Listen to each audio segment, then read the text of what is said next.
All right, so here we are going to work on assignment 4, 3, 4, and 5. Assignment 4, number 3 says, write the Maclaurin series for f of x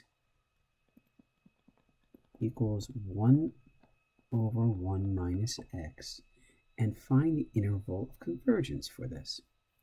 So when we want to write a Maclaurin series, we know it's like a Taylor series centered at 0. So we know that it's going to look like this. And we're going to have this n factorial and this x to the n. Here we have the nth derivative evaluated at 0. So we have some work to do, right? Because we're going to find some derivatives here. So we know f of x equals 1 over 1 minus x. And then if we take the derivative of this, well, this is just 1 minus x to the power of negative 1. So if we do our quick derivative, we're going to get negative 1 times 1 minus x. Maybe I should leave it. Maybe I should leave it in power form. It might be easier for us to see what that's going to look like if we just leave it like this, right? But remember that negative 1, don't forget our chain rule, right? The chain rule says take this and multiply it by negative 1. Okay, so then if I multiply it by negative 1, that becomes positive. Okay, great. Now we're going to come in and do this one. Now we're going to have negative 2 times 1 minus x to the negative 3. But again, the chain rule says we're going to make that positive. Okay. And we're going to do another one. And I may be a broken record, because every one of these is just going to become positive, right? So now when we come in here, we evaluate these all, right? Our job is to evaluate each one of these at 0.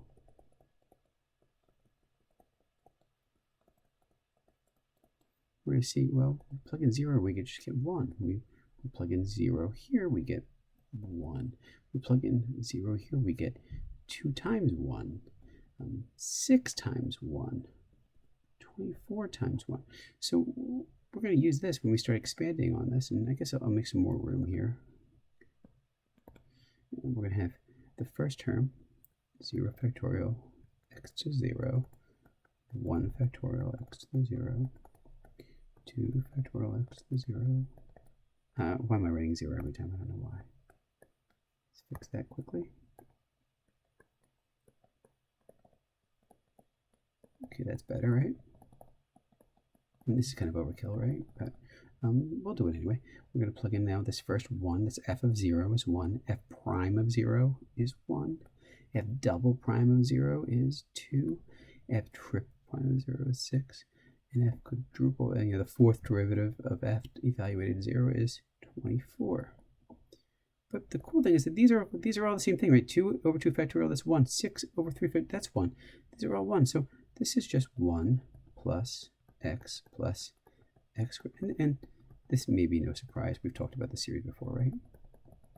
So this is, but remember, folks, this is only true when it converges. And when does it converge? Well, it converges when this interval, and I've done this before, right? I think I've done this before, but this only converges when the actual interval is going to be between, when x is between 1 and negative 1. If you want to see where this is, go back to 1c. 1c talks about the interval of convergence for this. Now, you may say, well, why do you have 1c on the same assignment as 3? Well, you had to recognize, right, that this was the same thing. So this is true when this is true, right? So long as this is true, then 1 over 1 minus x equals this power series. Okay, let's move on to 4. Now 4a is like is our only kind of time when we're actually going to be digging into Taylor series that aren't centered at 0. So for this one, we're centered at 10, right? So we have our function is centered at 10. I mean, the problem said a, but we're now going to do the expansion for this when it's centered at 10. And the only real difference that we have is when we come and do this summation, we're going to have the derivative instead evaluated at 10 instead of evaluated at 0. And of course, we're going to have that here. So now some people might say, do we really need to do all those derivatives if we just see it? The answer is no, right? If you can jump to the fact that you know this, that f of x is going to be e to the x, f prime of x is going to be e to the x, f double prime of x. Every one of these expressions up here, right, in this numerator is going to be it's going to be e to the x. So they're all going to be just e to the 10. You could just jump, right? You can just say, well, this is always going to be e to the power of 10. You don't need to do all this mumbo jumbo like I did in the top right if you don't want to. You can just see, hey, every derivative of f of x is e to the x, right? F double prime is e to the x. F triple prime is, they're all e to the x. And when you plug in 10, you're just going to get e to the 10. So you may be able to jump right to this. Isn't that just going to be this? And the answer is, yeah, this is what it's going to be. This is the right answer, folks. You don't actually need to do any more than that. That is technically correct.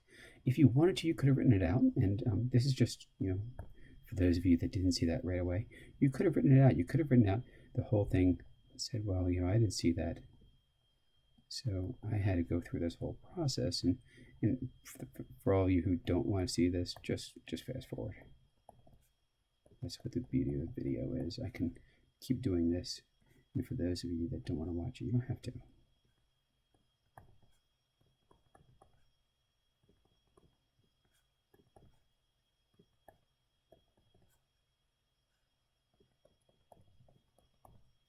I'm just going to keep on going. In fact, I probably should hit pause. Maybe I'll hit pause and just write it all out real quick. Okay, so I just fast forwarded a few moments so I could write everything out. And this is only in case you wanted to kind of see it all written out. But this would be what the Taylor series would look like. And sure enough, now we're going to take each one of these. This e to the 10 goes here. This second f prime of 10 is e to the 10. F double prime of 10, F triple prime of 10. I'm just literally, this one right here is going to here. And that's what it would look like if you had to write it out. But if you needed the general solution, you would have had to figure out that, hey, this here when n equals 0, this is when n equals 1, this is when n equals 2. If I needed that general solution, I'm going to have to recognize that what's happening is I'm just having e to the 10 every time over n factorial times x minus 10 to the n, which is what we had up here, right? So you would have gotten there eventually, hopefully, right? So now we're going to move on to 4b. And 4b, I'm probably going to have to wind up doing it out because I'm not so sure that I'm going to see it that quickly. Maybe I should, but I'm not so sure I'm going to see it. So this is now this Taylor series. And so I know I'm going to do this, right? This Taylor series is centered at 1. So I'm going to be evaluating the nth derivative at 1 now every time. So I don't see this 1 that quickly. It's not just one of those things that I'm just saying, oh yeah, this is obvious. So I'm just going to make f of x equal ln of x. F prime of x equals 1 over x. I'm going to write as x to the negative 1. I'm going to just write over here to save myself some space. F double prime of x equals negative x to the negative 2. F triple prime of x. Looks like it's 2x to the negative 3. Do I need one more? Yeah, just in case. Just in case. We might see the pattern before that. So now that's what's f of 1, right? F of 1. Well, the ln of 1 is 0. What's f prime of 1? That's just 1.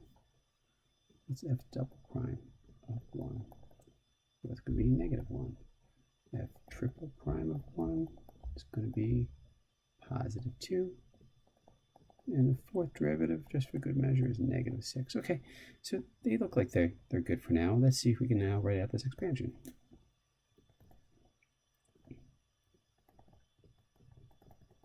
And if you've been watching, you've seen that I've been doing this. I sometimes do it too fast and make a little mistake like I did earlier, but this to me works.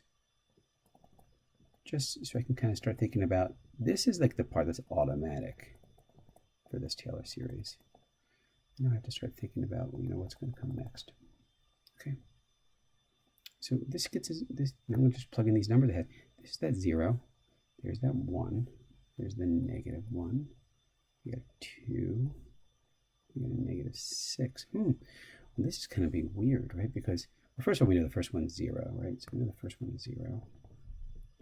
But this one here is just going to be what? Well, 1 over 1 is just x minus 1 to the first. Now 1 over 2 factorial, well, that's just 2, right? That's just 1 over 2. So I'm going to write that as x minus 1 squared over 2. Well, I guess I need that negative sign, right? Let's not leave out that negative sign. Okay, so now let's look at the next one. Well, we have the x minus 1 cubed. We have 3, 2, and 1 in the denominator. We have a 2, and so we only have a 3 left in the denominator, right? Now what happens? Well, we have the x minus 1 to the 4th. And what do we have left in the denominator? Well, we have 3, 2, and 1 in the numerator, right? That 6 came from the 3 times the 2 times the 1. But there's a 4. So I think the only thing left in the denominator is 4. Now, if I think about it, the next one, what's going to happen? Well, if I did this all out, I would have had 24 here, right? And then I would have had 24 over, so there would have been like a positive 24 if I did the fifth term here, the fifth derivative. I would have 24 here over 5 factorial, and 24 is 4 factorial, so there would have been a 5 left, right? So this might help me notice what's happening here, is that this series, in the denominator, like this is the 0th term, right? This is the first term, the second term. So what's happening really is that we're having this number here is what? Well, I think this is just n in the denominator. And I think we have x minus 1 to the n. And then we have this. We have some negative 1, right? And the negative 1, when does it start? Well, the negative 1 starts at when equals 1. So I think we'd have to have like an n plus 1. So that feels like a perfect answer, right? And that would feel great if we take this. Let's put this and think about what happens if we put it in. If we put this into here, right? We said, hey, this is this thing that I have right here, my general solution. If I came over here, doesn't it work great? And you're like, yeah, it does. It does work great. Nice job. Pat yourself on the back. Until you plug in 0. And you see, uh-oh, we have a problem, right? What's the problem? If you plug in 0. Yeah, this is our problem, right? This doesn't work. So we really can't start this at 0 like we'd like to. This general term works for everything after the first. So what are we going to do? Well, we have to kind of reset this series. This series can't be starting at 0 because you can't have a 0 in the denominator in your formula. So you have to kind of reset it. So there's different ways of doing this. The way that I'm going to do it is just to kind of say, well, instead, we're going to make this whole thing here is going to be represented by something a little bit differently. So this here doesn't exactly work, right? Because I'm going to put a different color on this, right? This doesn't work because n can't equal 0. So we have to say, well, we're going to start somewhere else, right? We're going to start instead at 1. Right, and now, what does that mean? Well, if we start at 1, does this work?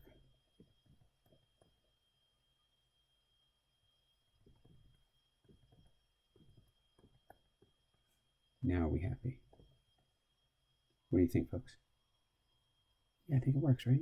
Plug in 1, now it works. So it's really important that we notice that when we're looking at these series, we just have to make sure that it's going to work on all the terms. This is a general term that needs to work for everything.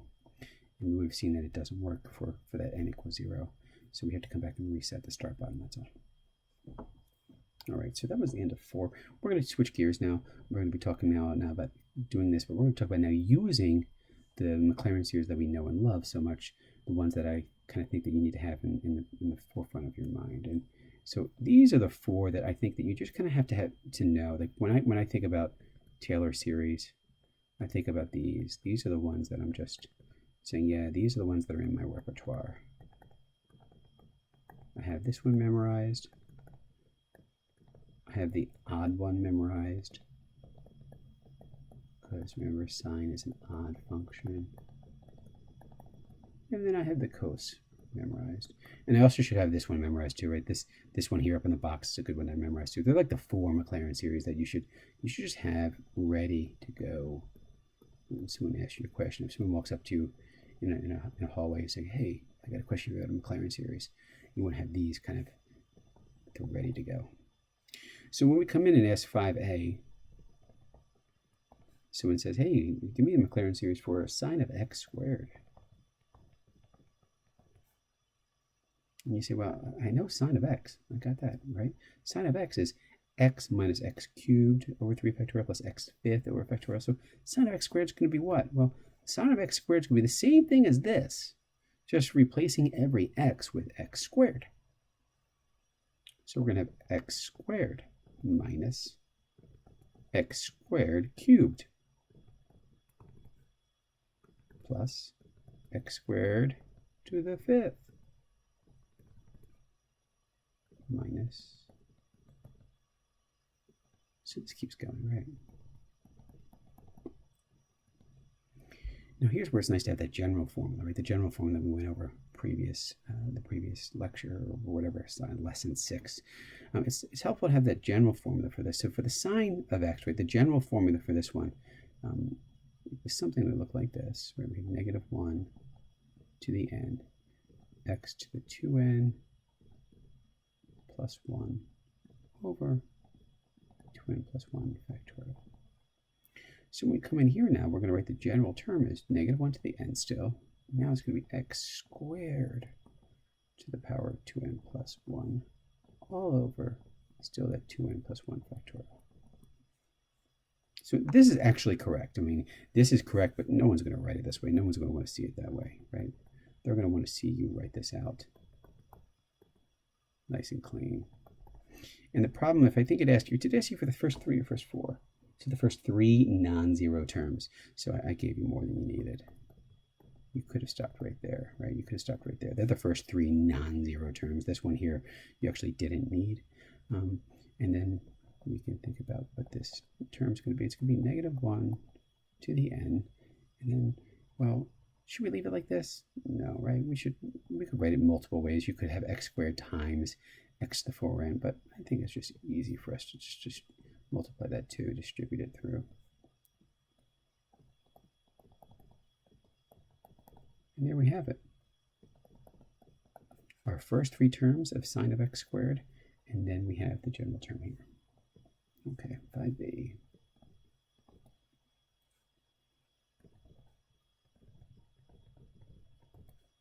Well, now they want the sine of 2x times x. So I'm going to first think about, well, let's forget about the x for a second. Okay, let's forget about the x. Let's just do sine of 2x. Okay, so sine of 2x is going to be, well, I'm going to place this 2x instead of putting x squared into sine of x, I'm going to put 2x into sine of x. So this series is just going to have a 2x minus 2x cubed over 3 factorial plus 2x to the 5th over 5 factorial plus ... -1 to the n 2x to the 2n plus 1 over 2n plus 1 factorial. So again, I just replaced all the x's with 2x's. Again, we wouldn't want to leave it like this, right? How would we want to write this? Well, we'd want to write this something more like this, right? This, I mean, actually, this isn't terrible. To be honest, yeah, I can actually accept that. Most of the time, people would want to have the x's by themselves, so we're going to do that. But frankly, you don't need to do this. I'm not convinced that this is actually any prettier. But my opinion is that when people like to see their final answers, they definitely like to see the x kind of separated. Like they like having the x separate so that you can almost think of like this part here is like the a sub n, right? And this here is just the x, right? So they like having this part here separate. So we'll write it that way. So this is sine of 2x. Of course, we went to 5c, right? No, right? Of course not. Because we can't forget that wasn't the original problem. The original problem was x times sine of x. So if we want to now do x times sine of 2x, we just need to basically increase each one of these x's by 1 power. Now, I'm not convinced there's a nicer way to write this. I mean, you might say to yourself, well, 2 to the 5th over 5 factorial, we could make that a nice thing. Yeah, that 5 factorial is 120. That 2 to the 5th is 32. 32 over 120 can turn to a much cleaner number. So if you were trying to write this out, what's that, 8 over 6? And this would be nicer, right? 32 over 120 is what, 16 over 80. Was that 2/5? I don't even know if that's right. But we'll have to check that in a second, because right now I'm on this train of thought. Now we have to add that x, right? So this x becomes 2n plus 2 over 2n plus 1 factorial. So I guess I could have copied that again if I really wanted to. All right, so we'll just put that plus there. So that's our final answer for the general solution. Do we get this right here? I don't think we did. 32 over 120. 8/15. That's better, right? 8/15 is better? Yeah, let's do this. A little magic there. That's better. 8/15. Okay. Let's move on to 5C. Okay. E to the x squared. Well, we need to know e, right? We need to know e. E to the x is 1 plus x squared over 2 factorial plus. Okay, so we're just going to now replace all of those x's with x squared.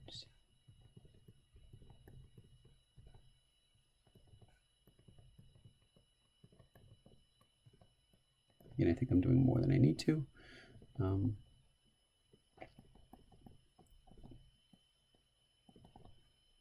So I think that's just going to be this, right? I think it's just going to be 1 plus x squared plus of these. I think I could stop here if I just need the first 3 terms, right? That's all I would need for the first 3 terms, if that's what they're asking me for.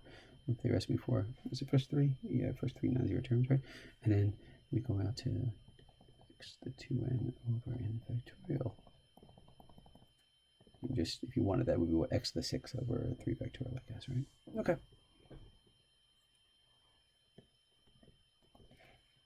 X squared times cos. Well, this isn't going to be too bad, right? Because we have cos of x.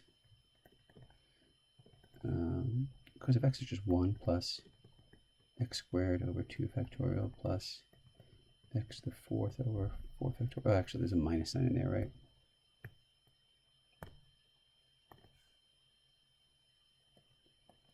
Right, that's what this one is. And what did we say this was? It was something like -1 to the n x to the 2n over 2n factorial. So now we're just multiplying by x squared, right? That's all we're doing. So that's literally just increasing every one of these exponents by 2. That's all we're doing. We could stop there, right? Because we don't need any more if we only answer for the first 3 terms. But it would keep going, right? And therefore, when you do it this way, it's kind of easier for you to see, because now it's just x to the 2n plus 2 over 2n factorial. Is that right? That looks good. Let me see. The answer key matches up. Good. Does this answer key match up? Yep. Oh, wow. All that messiness, it matches up too, right? Yep. They had 32 over 5 factorial, which I think is 8 over 15. And then they match up. Good. All right. So I think we're good. If you have any questions, you know what to do. Reach out to me. And for that, we're going to put this one to rest for now. I'll do assignment 5, number 1, on a separate video.